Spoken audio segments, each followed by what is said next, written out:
Captain Lee Sung-ho stepped out of his command center, breathing in the crisp morning air of New Haven.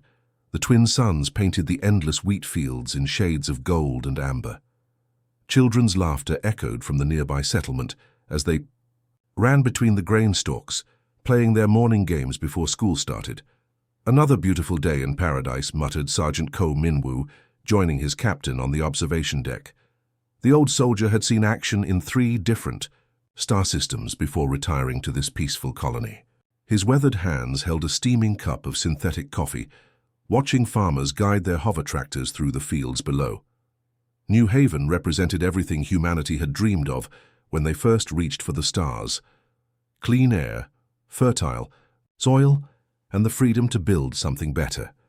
The colony had grown from a handful of prefab shelters to a thriving community of 50,000 people over 20 years. Families had put down roots here, children had been born under alien stars, and old soldiers like Ko Min-woo had found the peace they'd been searching for.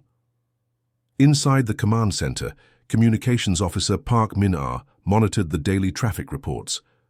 Cargo ships bringing supplies from the inner worlds, mining vessels returning from the asteroid belts, and the occasional passenger liner carrying new settlers. The display showed normal space traffic patterns extending out to the jump point, where faster-than-light ships entered and exited the system. The morning routine continued unchanged until Min-ah's sensors detected something unusual. A massive energy signature appeared at the system's edge, far larger than any commercial vessel. Her fingers danced across the control panel, trying to identify the unknown contacts. "Captain Lee, please report to communications immediately," she called over the intercom, her voice carrying an edge of concern that made everyone in the center look up from their tasks. Lee Sung-ho arrived within minutes, his easy morning mood evaporating as he studied the sensor readings. 300 ships had just dropped out of hyperspace in perfect attack formation. Their design was unlike anything in the human databases: sleek, predatory vessels with energy signatures that spoke of advanced weapons technology. "Origin unknown." "Captain," Min-ah reported, her hands trembling slightly as she worked. "They're not responding to our standard greeting protocols. All ships are maintaining radio silence and approaching at maximum sublight speed."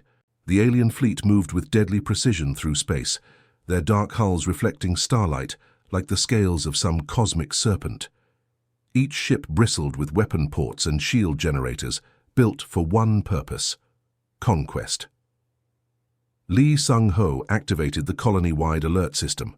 Throughout New Haven, warning sirens began to wail. Farmers abandoned their equipment and rushed toward the emergency shelters. Parents grabbed their children from playgrounds and schools. The 2 human patrol ships, Defender and Guardian, powered up their engines and moved to intercept. Colony Administrator Kim Da-eun rushed into the command center, still wearing her gardening clothes from the greenhouse districts. "What's the situation, Captain?" 300 hostile ships incoming," Lee replied grimly. "I'm ordering full evacuation to the underground shelters. We need to get that distress signal to Earth immediately." The Zephyrian Consortium had spent months planning this raid. New Haven's isolation made it the perfect target, far from human military installations, defended by obsolete patrol craft, and rich with resources and potential slaves. Their intelligence had been thorough. Their preparations complete, Commander Vextar of the lead Zephyrian battleship watched the pathetic human response with amusement. 2 small ships against his armada. The humans would learn that their expansion into consortium territory came with a price. Defender and Guardian fought bravely but hopelessly. Captain An Jae-sung's ship managed to destroy 3 Zephyrian fighters before overwhelming plasma fire tore through its hull. Guardian lasted slightly longer, its captain Jung Ho-seok ramming his dying ship into a Zephyrian cruiser in a final act of defiance. Kim Da-eun worked frantically at the communications array, encoding New Haven's final message to Earth. The quantum transmitter hummed with power as it prepared to punch the signal through hyperspace to the Sol system. Her fingers flew across the keyboard, entering the emergency codes that would trigger humanity's most sacred protocols. "Message away," she reported as the transmission launched into the void. Seconds later, Zephyrian plasma cannons reduced the communications tower to molten slag. The attack was swift and merciless. Orbital bombardment platforms rained fire on the colony's defensive positions, while landing craft deployed thousands of Zephyrian warriors. The aliens moved through New Haven like a plague, capturing civilians for slave labor and looting everything of value. By sunset, smoke rose from the ruins of humanity's dream. The wheat fields burned, filling the air with ash and the bitter smell of destruction. The Zephyrian fleet departed as suddenly as it had arrived, their cargo holds full of stolen goods and human prisoners. But their greatest mistake had already been made. In the depths of space, traveling faster than light itself, New Haven's final message raced toward Earth carrying news of the colony's destruction and a simple plea for justice.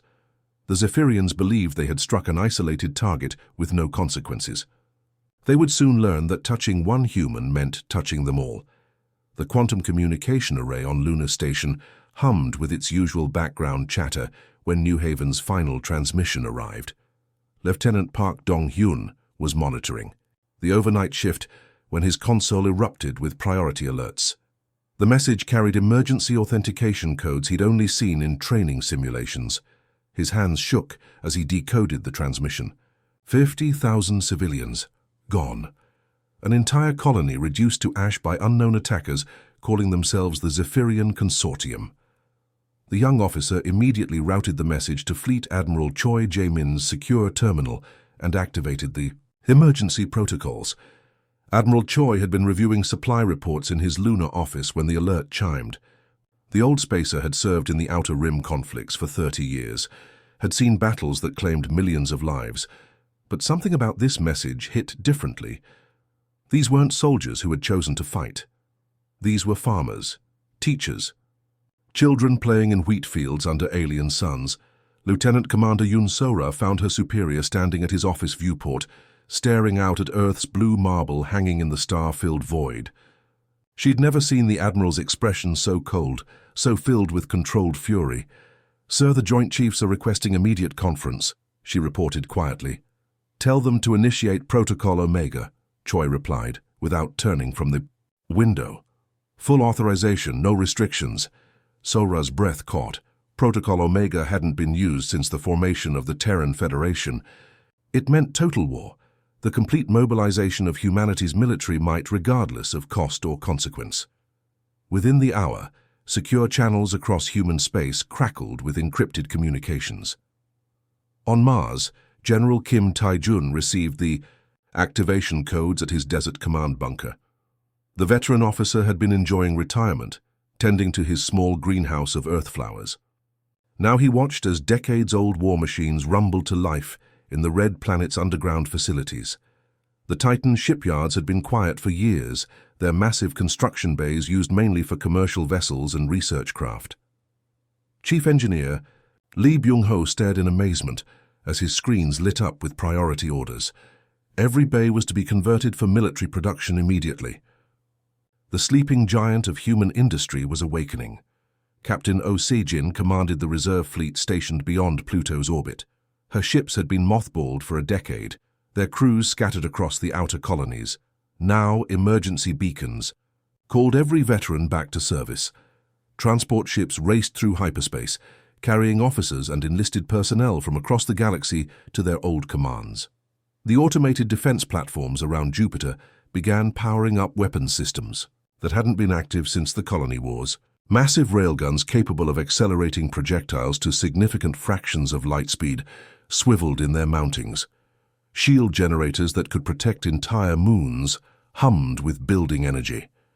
President Nam Ji-woo stood before the Terran assembly on Geneva Station, her face grave as she addressed representatives from 200 human worlds.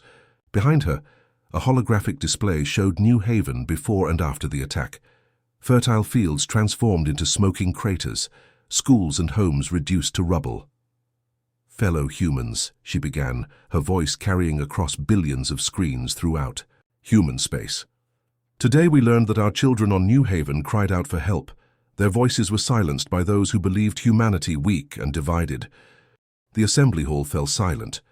Representatives who had been arguing over trade disputes and territorial boundaries just hours before now sat united in their outrage. The Zephyrian Consortium made a fatal error in judgment. They attacked not just a colony, but our family. Today we show the galaxy what it means to touch one of our own. The vote was unanimous. Every human world, from the bustling cities of Alpha Centauri to the mining stations of the Outer Rim, pledged their full support. Credits flowed from planetary treasuries. Factories retooled overnight. Civilian shipyards began churning out military vessels. Commander Bae Sungmin watched from his patrol ship near the Proxima Centauri system as the first wave of mobilization began. Cargo vessels loaded with troops and supplies streamed past his position, heading for staging areas throughout human space. He'd received his own orders, report to the Sol system for fleet assignment. The response wasn't just military.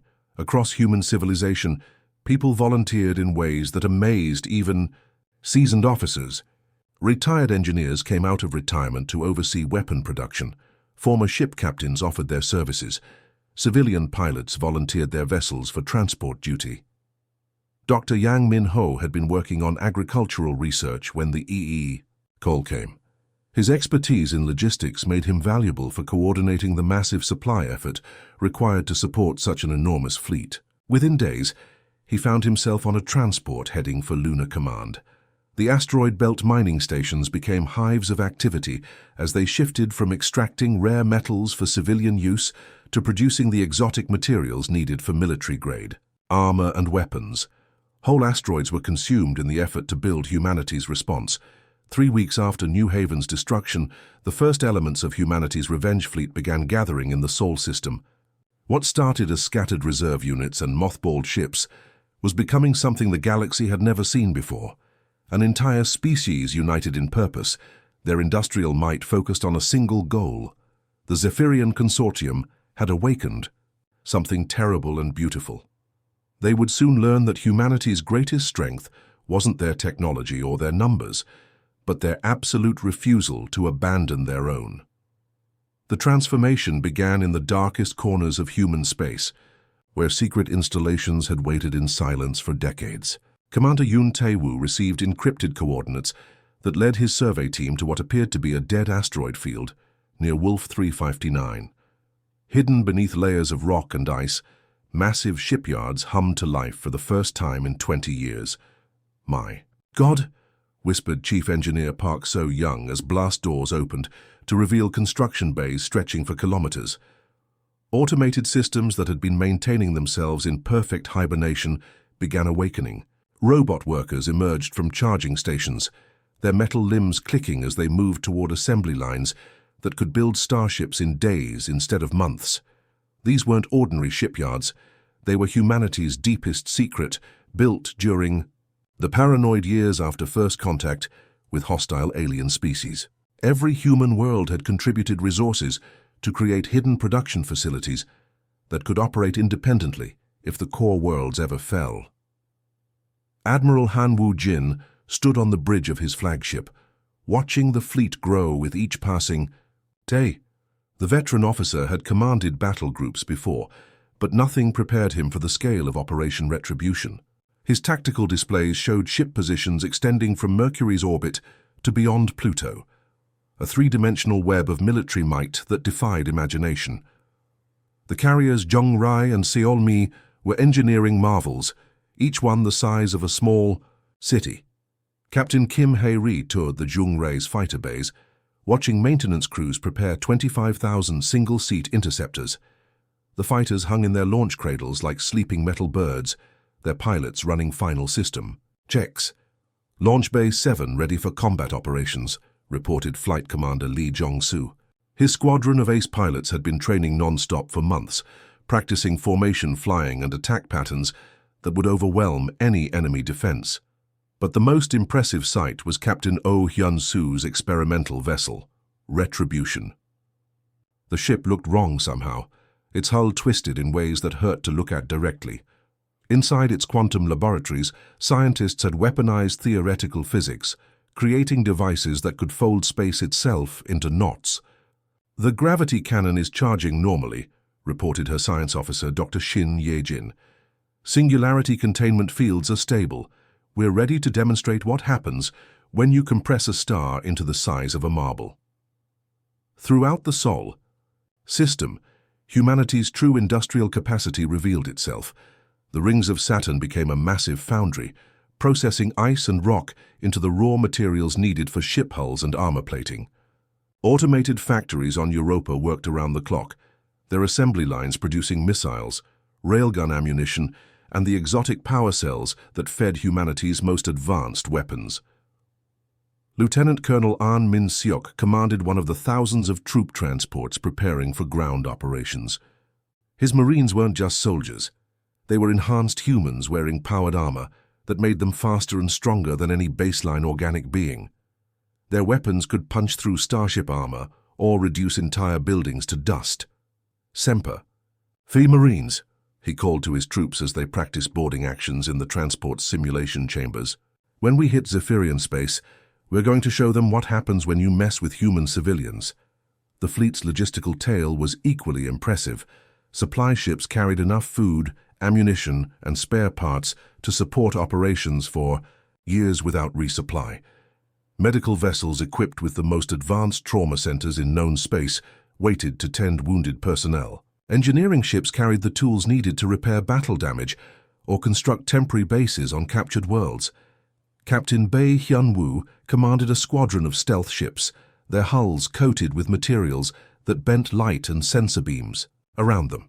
His vessels would scout ahead of the main fleet, gathering intelligence on Zephyrian positions and eliminating key targets before the shooting started. "We're ghosts in the machine," he told his crew during their final briefing. "The enemy won't know we're there until their command centers start exploding." The Psychological Warfare Division worked overtime, preparing broadcasts that would be transmitted ahead of the fleet. Dr. Park Jae-ho crafted messages designed to break Zephyrian morale before the first shots were fired. Images of New Haven's destruction were paired with footage of humanity's assembling armada, making it clear that the attack had awakened something terrible. Admiral Han stood before his senior officers in the flagship's main briefing room, a holographic display showing the complete fleet disposition.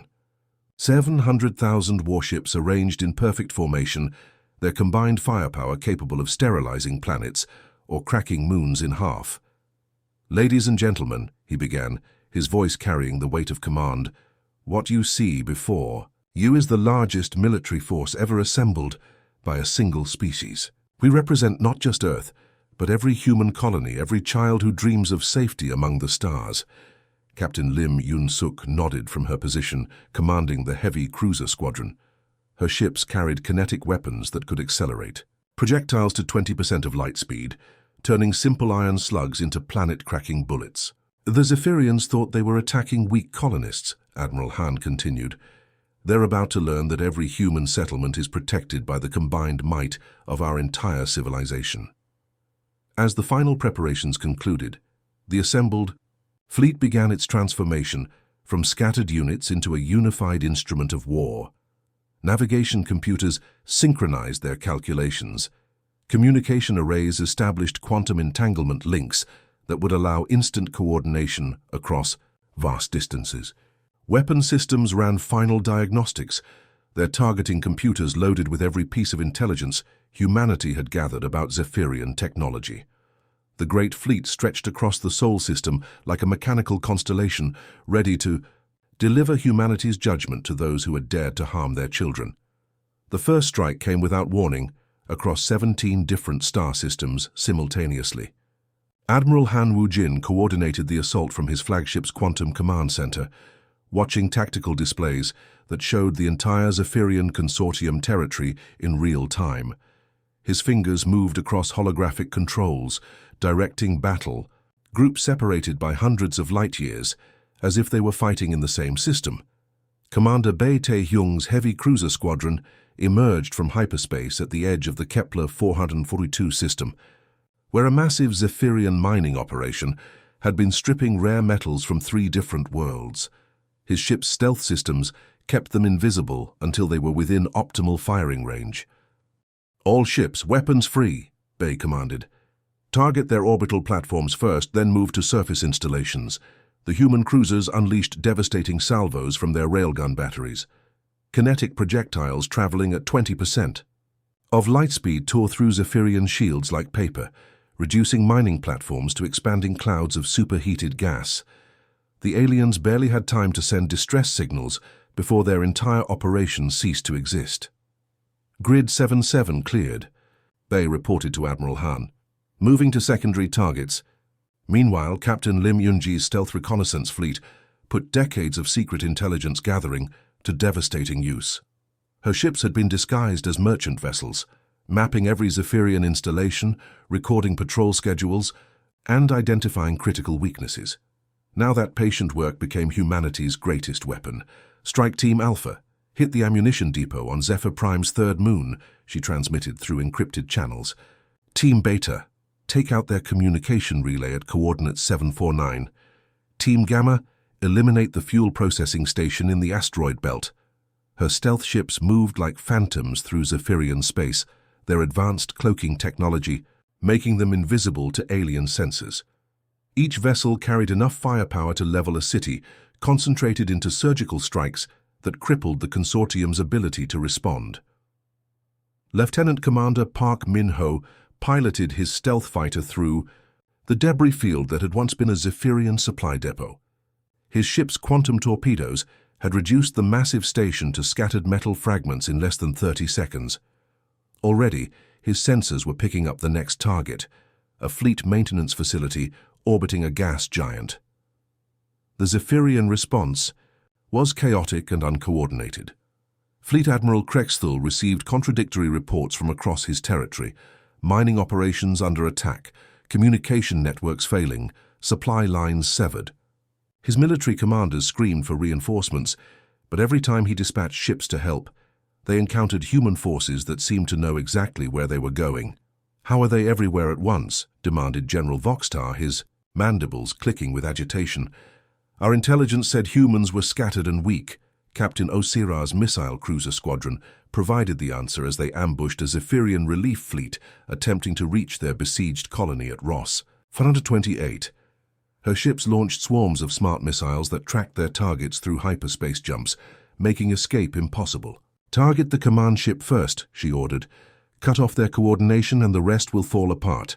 The Zephyrian fleet commander watched in horror as human missiles twisted through space, adjusting their courses to compensate for every evasive maneuver. His flagship's shields collapsed under the concentrated bombardment, and the bridge exploded in a shower of sparks and alien blood. Across the galaxy, similar scenes played out as humanity's systematic dismantling of the consortium continued. Trade routes that had operated for centuries were cut by human raiders. Military academies where young Zephyrians trained for war became craters on dead worlds. Shipyards that had built thousands of alien vessels were reduced to floating scrap. Metal Major Kim Jong-woon led the ground assault on Titan Base, the consortium's primary military training facility. His Marines descended from orbit in armored drop pods, their powered suits allowing them to move like living tanks across the alien landscape. "Resistance is minimal," he reported, as his troops overran defensive positions. "The aliens are surrendering faster than we can process them."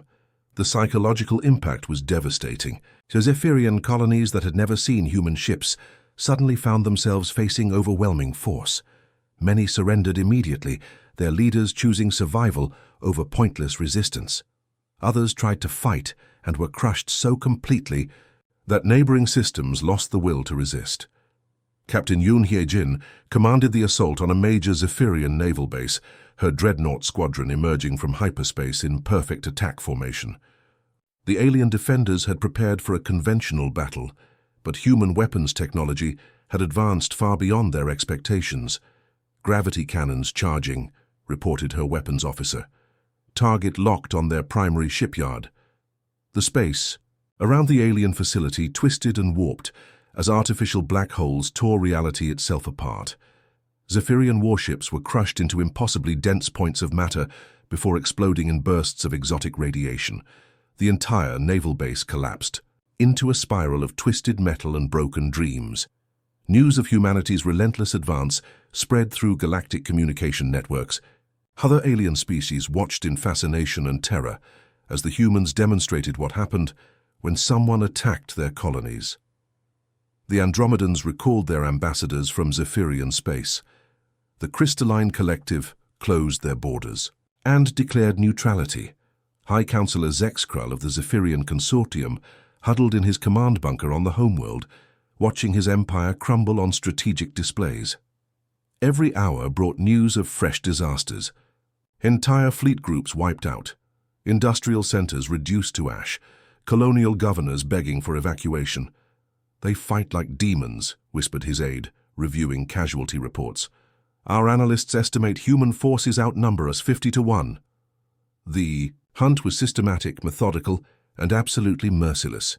Humanity had awakened from its peaceful slumber to show the galaxy what it meant to threaten their children. The final battle began at dawn on the Zephyrian homeworld, though few on the planet's surface would live to see another sunrise. Admiral Han Wujin stood on his flagship's command deck, staring at the tactical display that showed the most one-sided confrontation in galactic history. 700,000 human warships had arrived at Zephyr Prime, their combined presence creating gravitational anomalies that pulled asteroids from their orbits and caused tidal chaos on the planet below. High Commander Zexkrul's remaining fleet looked pathetic in comparison. 10,000 ships that had once seemed mighty now appeared like insects before a storm. His vessels huddled close to their homeworld's orbital defense platforms, seeking whatever protection the ancient weapons could provide. Captain Park Ji-hoon watched from his destroyer's bridge as the human armada arranged itself in perfect formation. Battle groups that had been fighting across the galaxy for months now converged into a single overwhelming force. The sight was both beautiful and terrifying. A metal constellation that stretched from the planet's inner moons to the edge of the solar system. "All ships, this is Admiral Han," the fleet commander's voice echoed across quantum communication channels. "Today we finish what the Zephyrians started at New Haven. Today we show the galaxy what happens when someone hurts our people."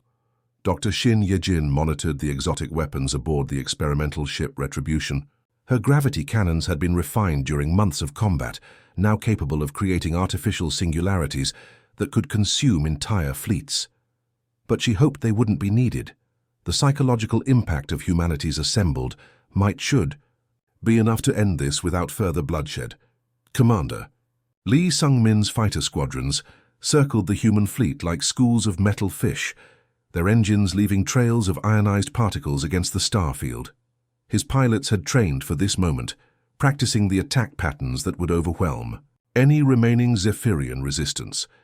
25,000 fighters from each of the massive carriers Yungrai and Seolmi created a cloud of death that could strip the armor from battleships.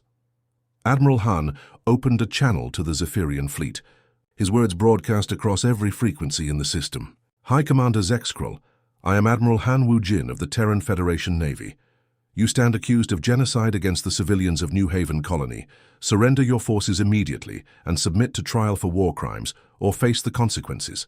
The response came from the Zephyrian flagship, its alien commander's voice filled with desperate defiance. "We will not bow to human tyranny. The consortium has ruled this sector for 1,000 years. We will not surrender to colonial upstarts." Captain Oh Hyun-soo shook her head sadly from Retribution's bridge. "The fool doesn't understand what he's facing," she told her crew. "He still thinks this is about territory or politics. He doesn't realize this is about family." The ultimatum expired at exactly noon, Zephyrian Standard Time. Admiral Han gave the order that sealed the consortium's fate with two simple words: open fire. The battle that followed lasted exactly 17 minutes and 12 seconds. Human weapons that had been perfected through months of combat unleashed their fury upon the Zephyrian fleet. Kinetic projectiles moving at significant fractions of light speed punched through alien shields as if they were made of paper. Energy weapons that channeled the power of miniature suns vaporized entire squadrons. Lieutenant Commander Yoon Sora coordinated the fighter assault from her command ship, watching as thousands of human pilots swept through Zephyrian formations like a plague of metal locusts. "Blue Squadron, target their heavy cruisers. Gold Squadron, eliminate those missile platforms. Red Squadron, clear the orbital defense grid." The Zephyrian defenders fought with the courage of the doomed, but their weapons were designed for conventional warfare against equally matched opponents. Against humanity's technological superiority and overwhelming numbers, they stood no chance. Ships that had served the consortium for decades were reduced to expanding clouds of superheated plasma within minutes.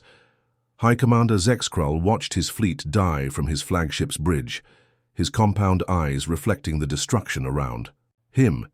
His personal guard urged him to flee, but there was nowhere to run.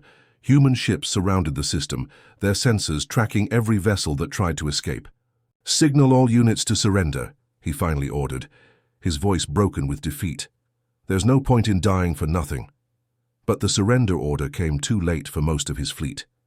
When the plasma cleared and the energy signatures faded, fewer than 100 Zephyrian ships remained intact. The rest had become part of an expanding debris field that would orbit their homeworld for centuries as a monument to folly. Admiral Han could have ordered the destruction of Zephyr Prime itself. His weapons were certainly capable of cracking planets or boiling away oceans. But humanity had not come for conquest or genocide. They had come for justice. "Stand down all weapons," he commanded. "Prepare boarding parties for the surviving ships, medical teams to assist Zephyrian wounded. We're not monsters like they were at New Haven." The aftermath was swift and efficient.